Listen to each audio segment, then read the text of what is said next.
आप सभी को मेरी प्यार भरी नमस्कार। आशा करता हूं आप सभी स्वस्थ होंगे। क्या आपने सुना है कि कबीर जी के शिष्य ने ध्यान में भगवान का दीदार किया? जानिए वह रहस्य जो आपको भीतर के मालिक तक ले जा सकता है।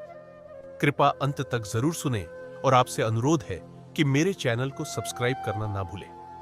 आइए सुनते हैं आज की कहानी। कबीर जी का जीवन बाहर से सादा पर भीतर से अनंत गहराई वाला था।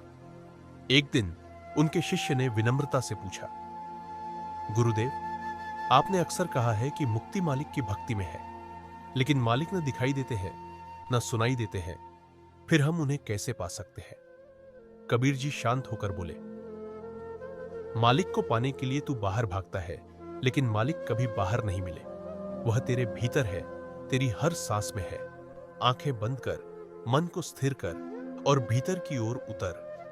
शिष्य ने गुरु के चरणों में प्रणाम किया और ध्यान में बैठ गया।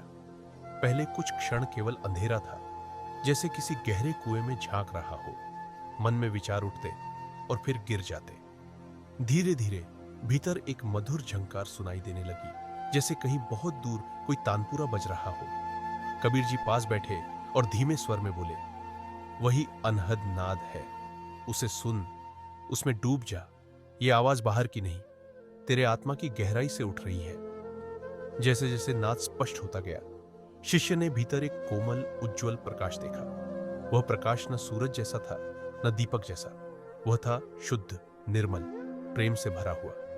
उस ज्योति के बीच एक दिव्य स्वरूप प्रकट हुआ, अद्भुत तेज, किंतु इतना मधुर कि हृदय स्वयं झुक जाए। शिष्य ने जैसे ही उस रूप की आंखों में देखा, उसकी सांसें थम सी गई, समय रुक सा गया। ना कोई प्रश्न बचा, ना कोई शंका, बस एक अनंत प्रेम और अपनापन, जैसे वह वहीं का हो, हमेशा से वहीं हो। कुछ देर बाद ध्यान टूटा और शिष्य की आंखों से आंसू बहने लगे। कबीर जी ने उसे देखा और मुस्कुरा कर कहा, अब तू जान गया, मालिक को पाने के लिए मरना नहीं पड़ता, बस मन को उसकी ओर समर्पित करना पड़ता है। जो नाद और ज्योति में टिक गया, वह सदा के लिए मुक्त हो गया। उस दिन के बाद शिष्य ने बाहरी दिखावे, विवाद और इच्छाओं से मुंह मोड़ लिया। उसका जीवन एक ही लक्ष्य में टिक गया, भीतर के मालिक में लीन होना और वही प्रेम सब में बांटना। दोस्तों, हमें इस कहानी से यह शिक्षा मिलती कि मुक्ति कोई दूर का सपना नहीं, बल्कि इस क्षण की जागरूकता है। जब साधक का मन अनहद नाद और दिव्य ज्योति में स्थिर हो जाता है, तो वही क्षण उसका घर वापसी बन जाता है और वहीं भगवान का सच्चा दीदार होता है।